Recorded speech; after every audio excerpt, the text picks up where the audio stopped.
Bonjour et bienvenue sur Tips, le podcast d'Ocha qui vous donne toutes les clés pour lancer et booster la croissance de votre podcast. Moi c'est Emma et dans ce nouvel épisode de Tips, je vais briser 4 mythes qui ont la peau dure pour que vous osiez enfin vous lancer dans le podcast. On peut avoir une idée de podcast qui traîne dans un coin de notre tête. On y pense de temps en temps et puis on l'oublie. Puis on y repense et on se dit « cette fois je vais me lancer » et puis on l'oublie. Ça peut durer très longtemps ce petit jeu. Et peut-être que vous qui êtes en train d'écouter cet épisode, vous hésitez encore à vous lancer parce qu'il y a encore quelques petits points qui vous bloquent. Alors oui, c'est bien de peaufiner son concept avant de se lancer, de bien définir les thèmes et les sujets que l'on veut aborder. Mais rester bloqué pendant des mois à cause d'idées reçues, ça, je vous l'interdis. Voici donc 4 idées reçues à jeter à la poubelle. Premier mythe, un podcast de niche ne fera jamais beaucoup d'écoute. C'est faux, archi faux. Rien ne pourrait être plus faux. Sur une échelle de 1 à 10, on est à faux. Dites-vous que qui dit podcast de niche, dit audience qualifiée. Qui dit audience qualifiée, dit engagement. Et qui dit engagement, dit plan d'écoute. Bien sûr, c'est normal d'avoir peur et de vous demander si votre podcast va intéresser des gens. Ça, c'est la question numéro 1 chez tous les podcasteurs et les podcasteuses qui se lancent. Mais ce que vous devriez plutôt vous demander, c'est comment faire un podcast tellement quali que tout le monde, y compris les gens en dehors de votre niche, vont avoir envie de l'écouter. C'est ça la bonne question. Alors peut-être que vous avez déjà votre sujet de podcast, mais si vous le cherchez encore, prenez un thème que vous kiffez vraiment. Peu importe qu'il y ait des milliers de personnes au bout ou seulement quelques centaines, ce qui importe, c'est vous, votre envie et votre énergie. Votre audience, elle viendra avec le temps. Le deuxième mythe, c'est que si un podcast sur le même thème existe déjà, alors il faut abandonner l'idée. Déjà, s'il existe un podcast sur le sujet auquel vous pensez, ça veut dire qu'une audience, voire une communauté entière, existe pour votre future émission. Attention, je vous dis pas qu'il faut aller voler l'audience du podcasteur ou de la podcasteuse qui a déjà une émission sur votre thème. Mais dites-vous que s'il y a une audience qui s'intéresse à ce sujet, elle pourra trouver du temps pour venir écouter vos épisodes. Ensuite, un podcast comme le vôtre ne sera jamais vraiment comme le vôtre, puisque ce n'est pas vous qui l'animez. Et oui, ce qui rend un podcast unique, c'est surtout son animateur ou son animatrice. Vous serez la clé de votre podcast, donc foncez.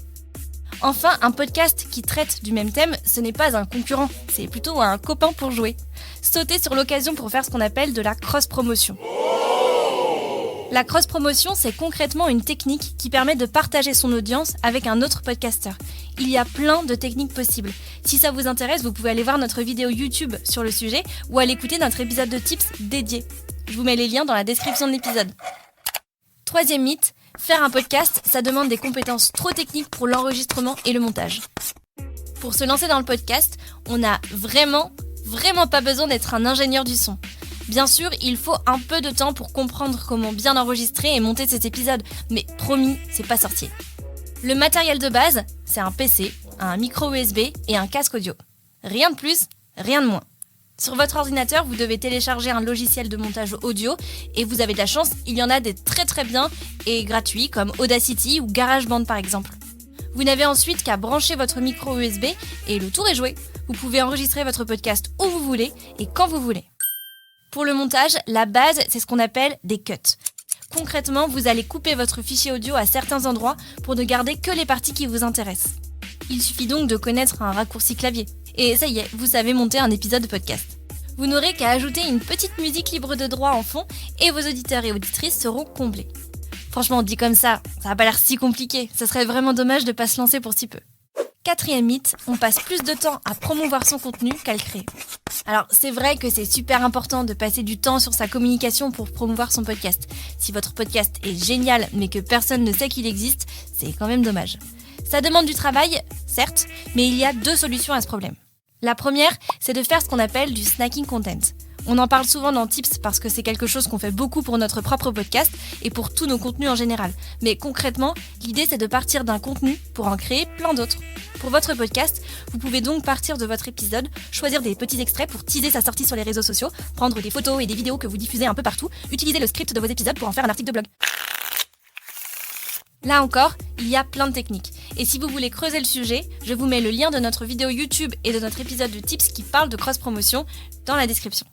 La deuxième solution pour gagner du temps sur la promotion de votre podcast sur les réseaux sociaux, c'est d'héberger votre podcast chez Ocha. Chez Ocha, on développe constamment des nouveaux outils pour aider nos podcasteurs et nos podcasteuses à faire grandir leur podcast. Et par exemple, on a créé un Social Media Manager.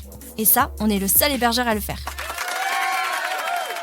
Sur Ocha, vous pourrez donc automatiser votre communication sur Facebook, Instagram, Twitter et LinkedIn et ça vous fera gagner un temps précieux. Rendez-vous sur ocha.co pour avoir tous les détails. Vous pouvez même tester notre plateforme gratuitement pendant 15 jours si ça vous tente. Et voilà, cet épisode de Tips est maintenant terminé. Merci d'être resté jusqu'au bout, j'espère qu'il vous a plu. Et si c'est le cas, n'hésitez pas à nous laisser 5 étoiles sur Apple Podcasts ou Spotify. On se retrouve dans 2 semaines pour un nouvel épisode de Tips ou sur notre chaîne YouTube dès maintenant. À bientôt! Ocha Originals. Cette émission vous a été proposée par Ocha, la première plateforme française d'hébergement et de marketing du podcast.